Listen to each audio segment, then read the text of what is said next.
ക്ഷേത്രങ്ങൾ ഒരു കാലത്ത് സംസ്കാരത്തിൻ്റെ, അറിവിൻ്റെ കേന്ദ്രങ്ങളായിരുന്നു. പക്ഷേ മനുഷ്യനിൽ വന്ന് സംഭവിച്ച ശ്രദ്ധക്കുറവ് കൊണ്ട് അത് ഉദ്ദേശിച്ച ഫലം കിട്ടാതെ പോയി എന്നുള്ളതാണ്. നമ്മളുടെ വേദങ്ങൾ, നമ്മളുടെ ഉദ്ഘാടകൻ സൂചിപ്പിക്കുകയുണ്ടായി, 4 വേദങ്ങളാണ്. ഈ 4 വേദങ്ങളിലും 2 പ്രധാനപ്പെട്ട ഭാഗങ്ങളുണ്ട്.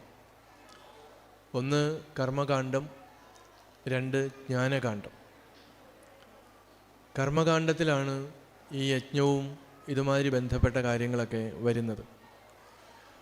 അതിൽ അവർ പറയുന്നത് സ്വർഗകാമോ യജേത, സ്വർഗം ഇച്ഛിക്കുന്നവൻ യജ്ഞം ചെയ്യണം.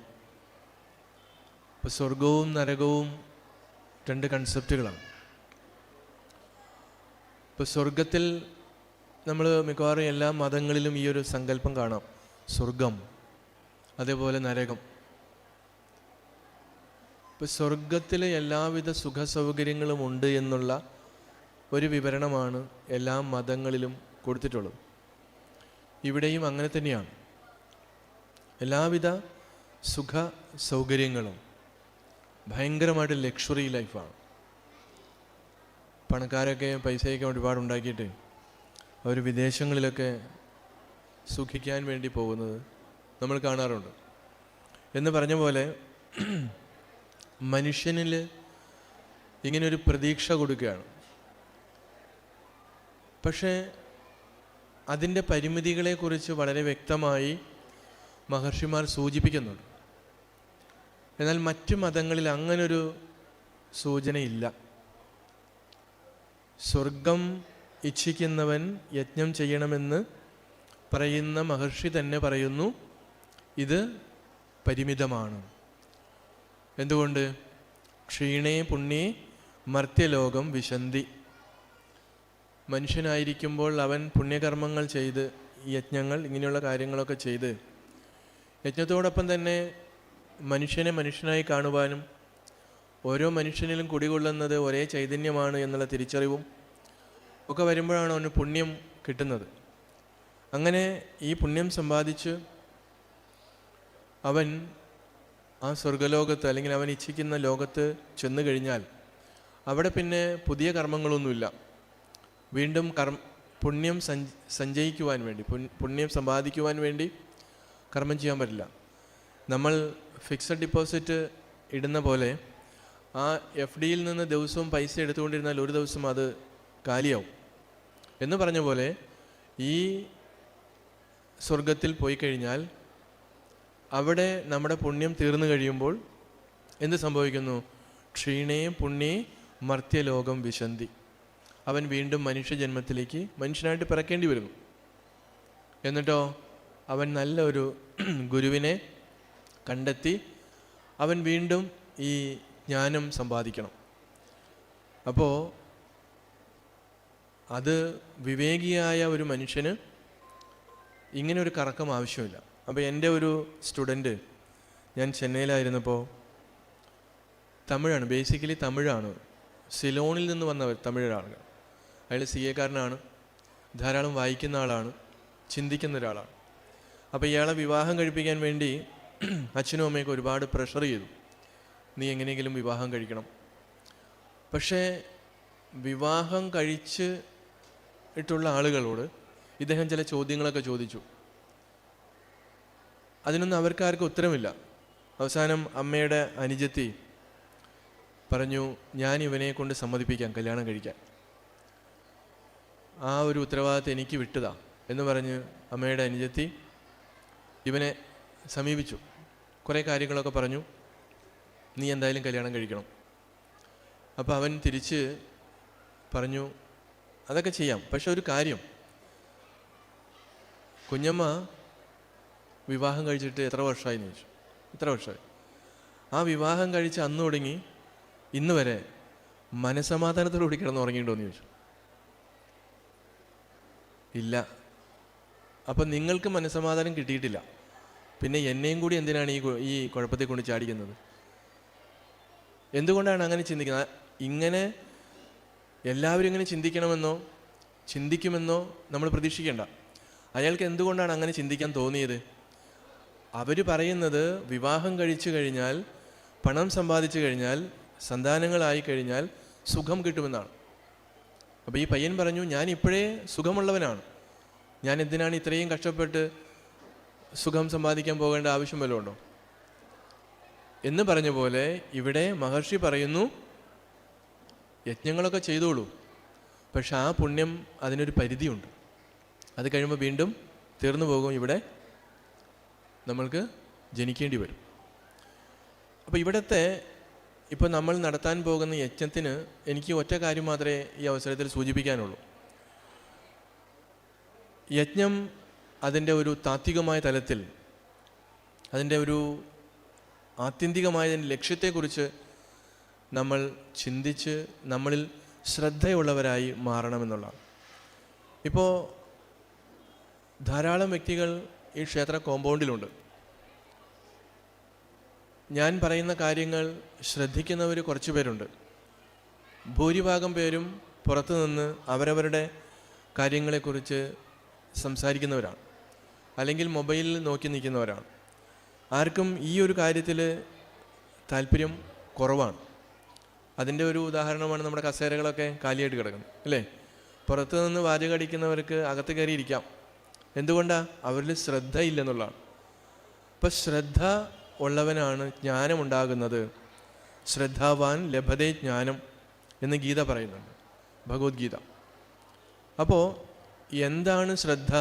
നമ്മളൊരാൾ പറയുന്ന കാര്യം വെറുതെ കേട്ടിരുന്നാൽ മതിയോ? അതിന് ഇംഗ്ലീഷിൽ കോൺസെൻട്രേഷൻ എന്ന് പറഞ്ഞാൽ ശരിയാവില്ല. മഹർഷിക്ക് അതിന് കൃത്യമായ ഡെഫിനിഷനുണ്ട്. ശാസ്ത്രസ്യ ഗുരുവാക്യസ്യ സത്യബുദ്ധ്യവധാരണ സ ശ്രദ്ധ. ഒരു ഡെഫിനിഷൻ കൊടുത്തിരിക്കുകയാണ്. ശാസ്ത്രത്തിലും ഗുരുവാക്യത്തിലുമുള്ള സത്യബുദ്ധി, വിശ്വാസമെന്നല്ല പറഞ്ഞിരിക്കുന്നത്, സത്യബുദ്ധി ആർക്കാണോ ഉള്ളത് അവനിലാണ് ശ്രദ്ധ. അല്ലാത്തവർക്ക് ശ്രദ്ധയില്ല.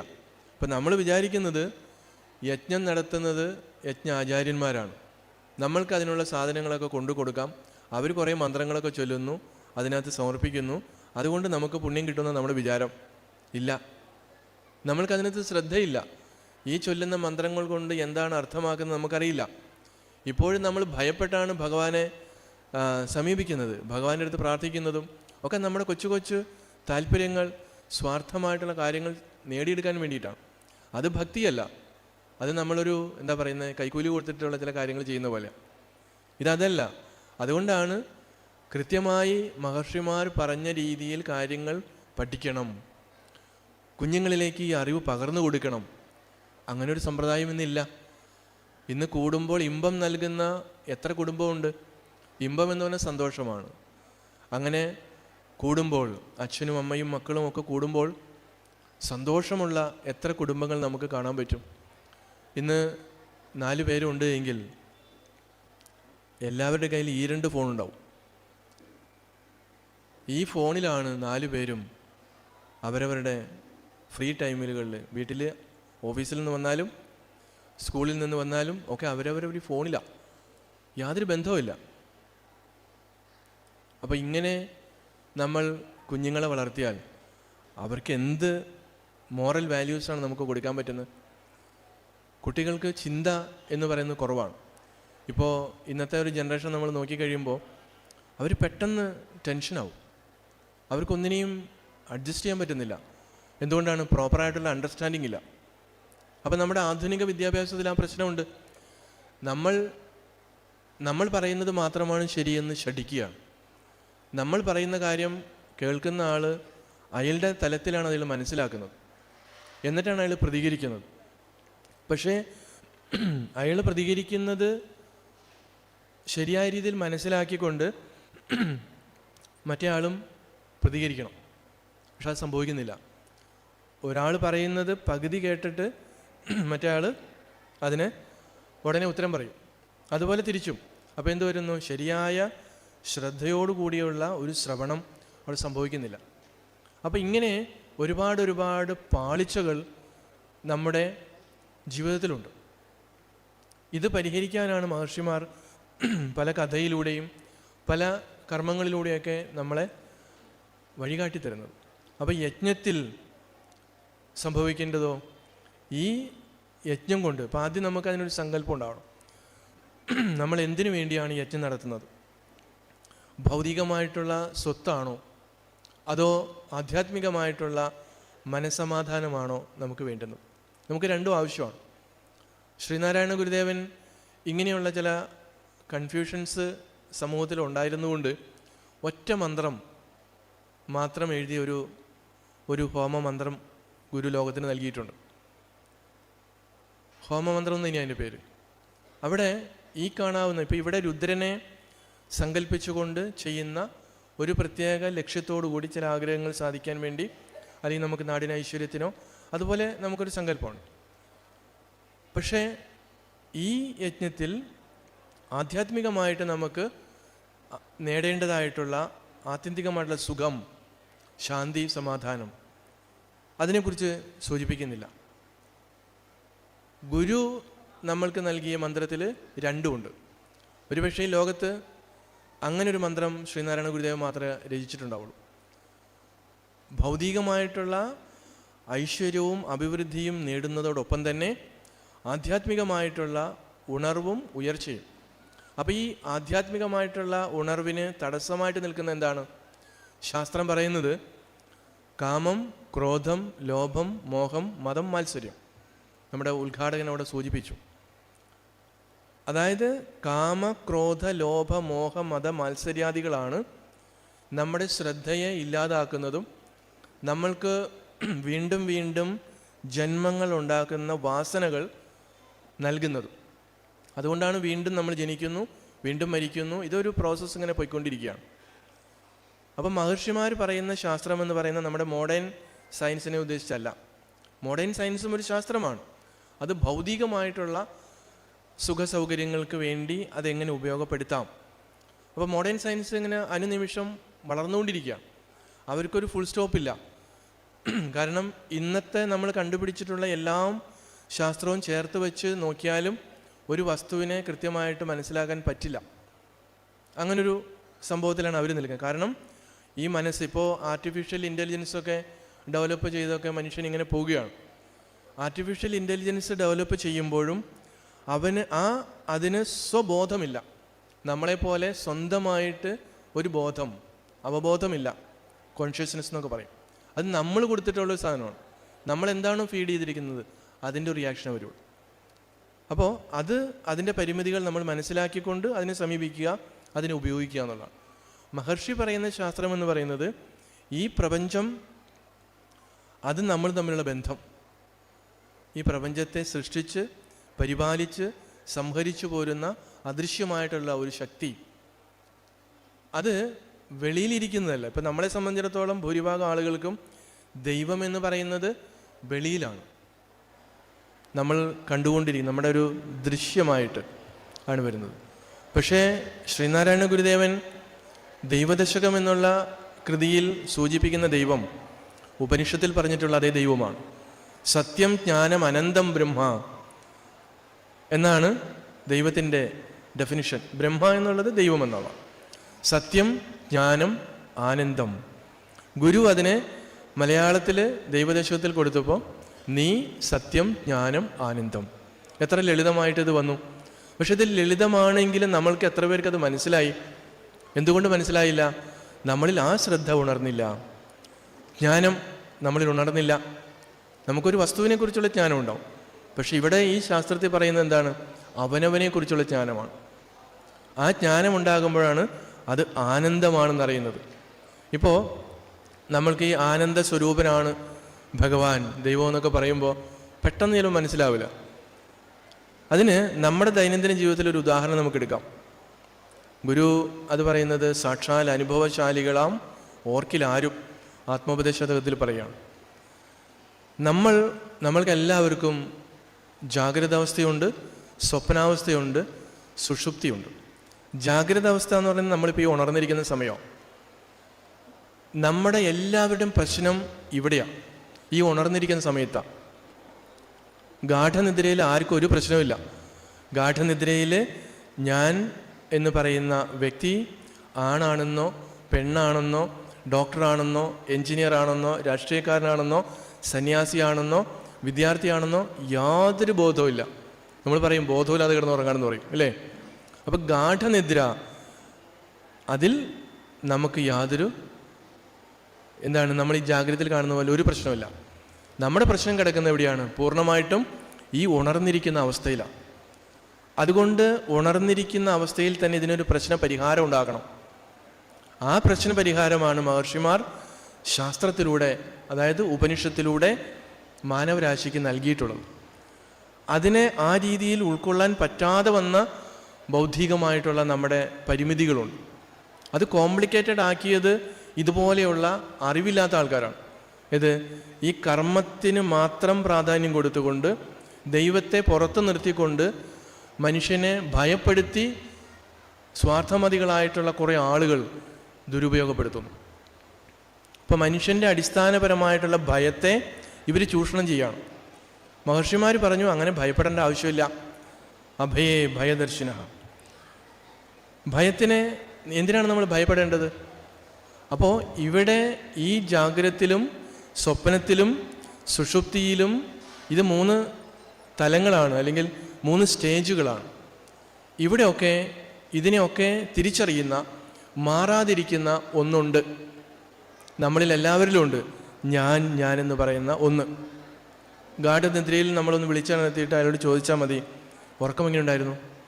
ഇപ്പോൾ ഡിസ്റ്റർബൻസ് ഇല്ലാത്താണെങ്കിൽ അയാൾ പറയും സൂപ്പറായിരുന്നു പറയും. ഒന്നും അറിഞ്ഞില്ല, സുഖമായി ഉറങ്ങി. ഇത് മനസ്സ് പറയുന്നൊരു കള്ളത്തരമാണ്, നമ്മൾ തിരിച്ചറിയുന്നില്ല. നമ്മളൊക്കെ വലിയ ബുദ്ധിയുള്ള ആൾക്കാരാണ്, പക്ഷെ മനസ്സ് നമ്മളെ പറ്റിക്കുകയാണ്. സുഖമായി ഉറങ്ങി, ഒന്നും അറിഞ്ഞില്ലെന്ന് നമ്മൾ പറയും. അപ്പോൾ എൻ്റെ ഒരു ലളിതമായ ചോദ്യം ഇങ്ങനെ പറയുന്നവരോട്, ഈ പറയുന്ന മനസ്സ് ആ ഉറങ്ങിയ സമയത്ത് ഉണ്ടായിരുന്നോ? കാരണം നമ്മുടെ മനസ്സുണ്ടെങ്കിൽ നമുക്കൊന്നിനെ അനുഭവിക്കാൻ പറ്റുള്ളൂ. ഇല്ലാത്ത മനസ്സ് അവിടെ എന്തിനാ നുണ പറഞ്ഞത്? ഗാഠനിദ്രയിൽ നമ്മളൊന്നും അറിഞ്ഞിട്ടില്ല, ഈ മനസ്സ് അവിടെ ഇല്ലായിരുന്നു. പിന്നെ അത് സുഖമാണ് എങ്ങനെ നമ്മൾ തിരിച്ചറിഞ്ഞു? അപ്പോൾ ഇത് ചിന്തിക്കാതെ അങ്ങ് പറഞ്ഞിരിക്കുകയാണ്. അപ്പോൾ അതിനെക്കുറിച്ചൊക്കെ വളരെ വിശദമായിട്ട് നമ്മുടെ ഈ ഓങ്കാരത്തിൽ, മാണ്ഡൂക്യ ഉപനിഷത്തിൽ മഹർഷി വളരെ വിശദമായിട്ട് പറയുന്നുണ്ട്. ജാഗ്രതത്തിനെയും സ്വപ്നത്തെയും സുഷുപ്തിയെയും വിശകലനം ചെയ്യുന്നുണ്ട്. ഇതെല്ലാം നമ്മുടെ ഉപനിഷത്തും ശാസ്ത്രങ്ങളൊക്കെ എടുത്തു കഴിഞ്ഞാൽ പക്കാ മനഃശാസ്ത്രമാണ്. പക്ഷെ നമ്മളിൽ അടിച്ചേൽപ്പിച്ചിരിക്കുന്ന എന്താണ്? മനഃശാസ്ത്രം എന്ന് പറയുന്നത് വെള്ളക്കാരൻ ഇവിടെ കൊണ്ടു തന്നതാണ്. നമ്മളതങ്ങ് വിശ്വസിച്ചിരിക്കുക. അവൻ്റെ മനഃശാസ്ത്രം എന്ന് പറയുന്നതോ മറ്റു കുറേ ആളുകളുടെ ഡേറ്റാസ് കളക്ട് ചെയ്തിട്ട് അവൻ പറയുന്നതാണ്. അതിനാണ് നമ്മൾ പ്രാധാന്യം കൊടുക്കുന്നത്.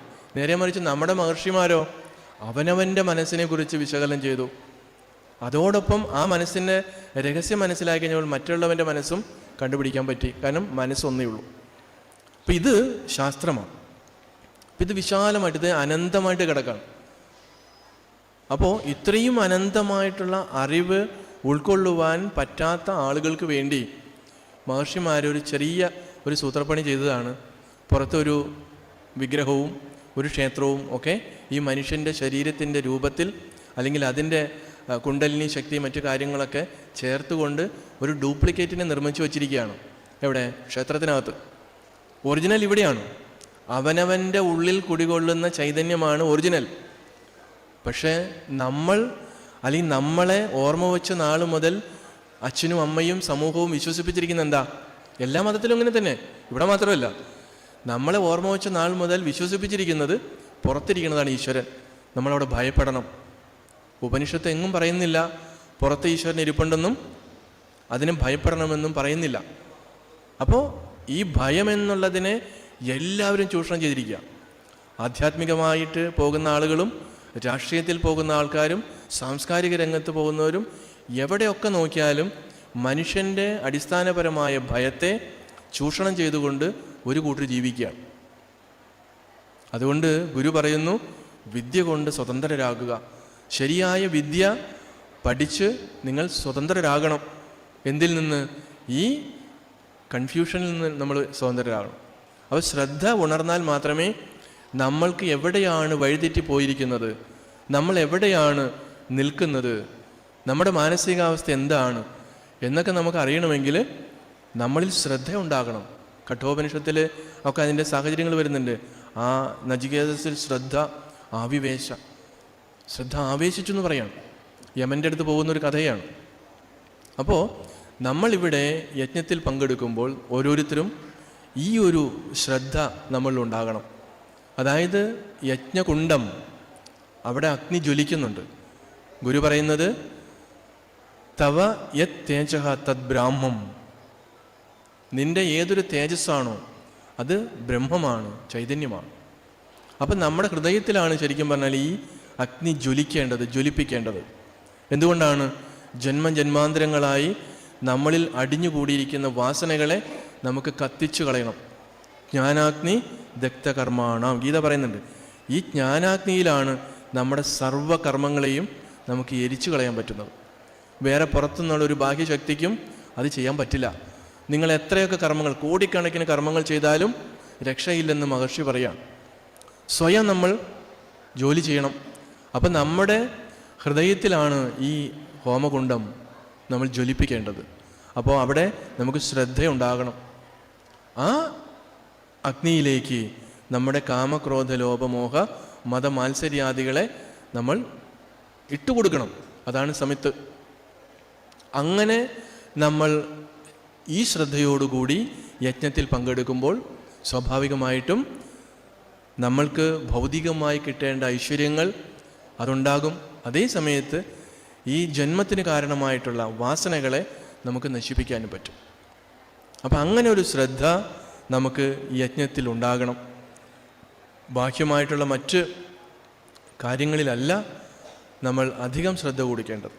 അപ്പോൾ ഇങ്ങനെ ഒരു അറിവോടുകൂടി നമ്മൾ യജ്ഞത്തിൽ പങ്കെടുക്കുമ്പോൾ, ഭാഗഭാഗമാകുമ്പോൾ, നമ്മൾക്കും നമ്മുടെ സന്തതി പരമ്പരകൾക്കും സമൂഹത്തിനും എല്ലാവർക്കും ആ ഒരു നിസ്വാർത്ഥമായിട്ടുള്ള ഒരു സ്നേഹവും വിശ്വാസവും ഒക്കെ നമുക്കുണ്ടാകും. ഇന്ന് നമുക്ക് ആർക്കും ഉള്ളു തുറന്ന് ചിരിക്കാനുള്ള ആ കപ്പാസിറ്റിയൊക്കെ നഷ്ടപ്പെട്ടു പോയി. അച്ഛനും അമ്മയും മക്കളും ഉണ്ടെങ്കിൽ പോലും അവർക്കും ഉള്ളു തുറന്ന് ചിരിക്കാനുള്ള സമയമില്ല. അത്ര ബിസി ഷെഡ്യൂളാണ് പറയുന്നത്. നമ്മളുടെ കുഞ്ഞുങ്ങളെ, അവരെ സംസ്കാരം രൂപീകരിക്കണമെങ്കിൽ അല്ലെങ്കിൽ രൂപപ്പെടുത്തേണ്ടത് ഗർഭാവസ്ഥയിലാണെന്ന് മഹർഷി പറയുന്നുണ്ട്. അപ്പോൾ എന്തുകൊണ്ടാണ് ഗർഭാവസ്ഥയിൽ ആ അമ്മയുടെ മാനസികാവസ്ഥ, ആ അമ്മ എന്ത് കേൾക്കുന്നു, എന്ത് ചെയ്യുന്നു, ആ അമ്മയോട് ഭർത്താവും അമ്മയും അച്ഛനും അമ്മായച്ചനും അമ്മായിമ്മയും ഒക്കെ ഏത് രീതിയിലാണ് അവരെ കാണുന്നത്, മാനസികമായിട്ട് പീഡിപ്പിക്കുന്നുണ്ടോ, അങ്ങനെയുള്ള ഒരുപാട് കാര്യങ്ങളുണ്ട്. ഇതൊക്കെ ഏറ്റവും കൂടുതൽ ബാധിക്കുന്നത് ഈ വയറ്റിൽ കിടക്കുന്ന കുഞ്ഞിനാണ് എന്ന് ആർക്കും അറിയില്ല. നമ്മുടെ ഡോക്ടേഴ്സ് ഒന്നും ഇതിനെക്കുറിച്ച് പറയാറേ ഇല്ല. കാരണം അവർക്ക് അങ്ങനെ കൺസെപ്റ്റ് ഇല്ല. മഹർഷിമാർക്ക് ആ കൺസെപ്റ്റ് ഉണ്ടായിരുന്നു. അതുകൊണ്ട് മാതാപിതാക്കളൊക്കെ ശ്രദ്ധിക്കേണ്ടത് തൻ്റെ കുഞ്ഞിനെ അല്ലെങ്കിൽ അടുത്ത അനന്തരാവകാശികളെ, സന്തതി പരമ്പരകളെ സംസ്കാരമുള്ളവരായി വളർത്തണമെങ്കിൽ ശ്രദ്ധിക്കേണ്ടത് ഗർഭാവസ്ഥ തുടങ്ങിയാണ്. അപ്പോൾ ഇങ്ങനെ നമ്മൾക്ക് സ്വാർത്ഥതയില്ലാത്ത അറിവ് ഗർഭാവസ്ഥ തുടങ്ങി നമുക്ക് പകർന്നു കൊടുക്കാൻ പറ്റിയാൽ ഒരു ഏകലോക സൃഷ്ടിക്ക് സോദരത്വേന വാഴുന്ന ഒരു മാതൃകാ സ്ഥാനം സൃഷ്ടിക്കുവാൻ നമുക്ക് സാധിക്കും. ഇല്ലെങ്കിലോ നമ്മൾ സ്വാർത്ഥന്മാരായി ഇല്ലാത്ത ജാതിയുടെ പേരിൽ തമ്മിലടിച്ച്, വേണ്ടാത്ത മതത്തിൻ്റെ പേരിൽ നമ്മൾ രക്തപ്പുഴകൾ ഒഴുക്കി മനുഷ്യൻ്റെ മനസ്സമാധാനം നഷ്ടപ്പെട്ട് മരിച്ചു പോകും. ഇന്ന് നമ്മുടെ സമൂഹത്തിൽ നടക്കുന്നതാണ്. ഇല്ലാത്ത ജാതി, അത് പറയാൻ കാരണം ഇത്രയും പ്രബുദ്ധരായ ജനങ്ങൾ കേരളത്തിലെല്ലാം സാക്ഷരരാണെന്ന് പറയുന്നു. പക്ഷേ ഏറ്റവും ജാതിയുടെ സങ്കീർണത ഇന്നും വിട്ടുമാറാത്ത മനസ്സുകളാണുള്ളത്. ഇപ്പോൾ ഗാന്ധിജിയും ഗുരുവും തമ്മിലുള്ള സംഭാഷണത്തിൽ അത് ഗുരു എടുത്തു പറയുന്നുണ്ട്. ജാതിയുടെ രൂഢമൂലത ഓർത്താൽ മഹാത്മജി ഇനിയും ജനിക്കേണ്ടി വരും എന്ന് ഗുരു പറയുകയാണ്. നമ്മുടെ കേരളത്തിൽ ഇന്നും നിഷ്പക്ഷമായിട്ട് പറഞ്ഞാൽ ഏത് രാഷ്ട്രീയ പാർട്ടികളും ജാതി നോക്കിയാണ് സ്ഥാനാർത്ഥികളെ നിർത്തുന്നതും ജയിക്കുന്നതും ജയിപ്പിക്കുന്നതും. മതത്തെ നോക്കിയാണ് ഇത് ചെയ്യുന്നത്. അപ്പോൾ എന്തുകൊണ്ടിത് സംഭവിക്കുന്നു? പരസ്യമായിട്ട് ആരും സമ്മതിക്കില്ല. പക്ഷേ തീരുമാനങ്ങൾ വരുന്നത് ഇങ്ങനെയാണ്. അപ്പം നമ്മൾക്ക് ശ്രീനാരായണ ഗുരുദേവനെ പോലെയും ചട്ടമ്പി സ്വാമികളെ പോലെയും ഒക്കെ നിഷ്പക്ഷമതികളായിട്ടുള്ള മഹാത്മാക്കൾ ഇവിടെ അവർ തന്നൊരു ദർശനമുണ്ട്. അതൊരു ജാതിയുടെയോ മതത്തിൻ്റെയോ സമുദായത്തിൻ്റെ അല്ല, മാനവർക്കാകെ നൽകിയതാണ്. അതെന്തുകൊണ്ട് നമുക്ക് സ്വീകരിക്കുവാനും സ്വാംശീകരിക്കുവാനും പറ്റുന്നില്ല? ഇത്രയും ഉദാത്തമായ ദർശനം, ഉപനിഷത്ത് ദർശനം ഇവിടെ എത്രയോ ആയിരക്കണക്കിന് വർഷങ്ങളായിട്ടുണ്ട്. എന്നിട്ടും എന്തുകൊണ്ട് അത് ഭാരതത്തിൽ എല്ലാ സ്ഥലത്തും, ഞാൻ വടക്കേ ഇന്ത്യയിലൊക്കെ ഒരുപാട് സഞ്ചരിച്ചിട്ടുണ്ട്, അവിടെയൊക്കെ ജാതിയുടെ കാഠിന്യം ഞാൻ തിരിച്ചറിഞ്ഞിട്ടുണ്ട്. അപ്പോൾ എന്തുകൊണ്ടാണ് നമുക്ക് ഇതിൻ്റെ ഒരു നീരാളിപ്പിടുത്തത്തിൽ നിന്ന് ഇപ്പം എത്രയോ യജ്ഞങ്ങൾ നടന്നു, എത്രയോ ഭാഗവത സപ്താഹങ്ങൾ നടന്നു, എത്രയോ ഉപനിഷത്തിൻ്റെ ക്ലാസ്സുകൾ നടക്കുന്നു, എത്രയോ നിഷ്പക്ഷമായിട്ടുള്ള അല്ലാത്ത തിയറിയും കാര്യങ്ങളൊക്കെ ഇവിടെ ഉണ്ട്. പക്ഷെ എന്തുകൊണ്ട് നമ്മുടെ മനസ്സ് ഇപ്പോഴും ഇങ്ങനെ ഒരു ചെറിയ സർക്കിളിൽ നിന്നുകൊണ്ട് സ്വാർത്ഥത മാത്രം ലാക്കാക്കി കൊണ്ടുപോകുന്നു? അപ്പോൾ ഇതിനെയൊക്കെ നമുക്ക് മാറ്റിയെടുക്കണമെങ്കിൽ തീർച്ചയായിട്ടും ഇങ്ങനെയുള്ള യജ്ഞങ്ങളിൽ ഈ അറിവ് നമ്മൾ ഉപയോഗിക്കുകയും മനസ്സിനെ, അവനവൻ്റെ മനസ്സിനെ തെളിച്ചെടുക്കുവാൻ, ശുദ്ധീകരിക്കുവാൻ വേണ്ടി ഉപയോഗിക്കുമ്പോഴാണ് അത് അർത്ഥവത്താകുന്നത്. അപ്പോഴാണ് ആ ഒരു നമ്മുടെ യഥാർത്ഥത്തിലുള്ള മഹിമ, നമ്മുടെ ഉള്ളിൽ കുടികൊണ്ടിരിക്കുന്ന ചൈതന്യത്തെ തിരിച്ചറിഞ്ഞു കഴിയുമ്പോൾ മറ്റൊരാളുടെ ഉള്ളിലും കുടികൊള്ളുന്നത് ഒരേ ചൈതന്യമാണ് എന്നുള്ള അവബോധത്തിലേക്ക് നമ്മൾ കൺതുറക്കുന്നത്. അങ്ങനെ ഒരു യജ്ഞം ആയി നമ്മൾക്ക് ഈ യജ്ഞത്തെ മാറ്റിയെടുക്കുവാൻ സംഘാടകർക്ക് മാത്രമല്ല ഇതിൽ പങ്കെടുക്കുന്ന ഓരോ ഭക്തർക്കും സാധിച്ചാൽ അത് വലിയൊരു വിജയമാണ്. അത് 12 വർഷത്തിലൊരിക്കലാണ് ഇങ്ങനെയുള്ള യജ്ഞം നടത്തുന്നതെന്ന് പറയുമ്പോൾ ഇതിൻ്റെ ആ ഒരു തയ്യാറെടുപ്പുകൾ, അപ്പോൾ വെറുതെ ഒരു യജ്ഞം നടത്തിയത് കൊണ്ട് കാര്യമില്ല. പക്ഷേ അതിന് ഭൗതികമായും ആധ്യാത്മികമായും കൃത്യമായിട്ടുള്ള അവബോധം നമ്മൾക്ക് ഉണ്ടാക്കിയെടുത്തിട്ട് വേണം ഇതൊക്കെ ചെയ്യാനായിട്ട്. അപ്പം നമുക്ക് ഇങ്ങനെയുള്ള സന്ദർഭങ്ങളിലൂടെയാണ് പുതിയ പുതിയ അറിവുകൾ നമുക്ക് ലഭിക്കുന്നത്. മഹർഷിമാർ നമുക്ക് നിഷ്പക്ഷമായിട്ടുള്ള അറിവുകൾ ഇവിടെ തന്നിട്ടുണ്ട്. അതിലേക്ക് നിങ്ങളുടെ മനസ്സിനെ, കുട്ടികളുടെ മനസ്സിനെ ശ്രദ്ധയുള്ളവരാക്കി മാറ്റുക, നമ്മൾ സ്വയം മാറുക. അങ്ങനെ നമ്മുടെ ജീവിതത്തെ കൃതകൃത്യമാക്കുവാൻ ഏവർക്കും ഈ യജ്ഞം കൊണ്ട് സാധിക്കട്ടെ എന്ന് മാത്രം പറഞ്ഞുകൊണ്ട് എൻ്റെ വാക്കുകൾ നിർത്തുന്നു. നന്ദി, നമസ്കാരം.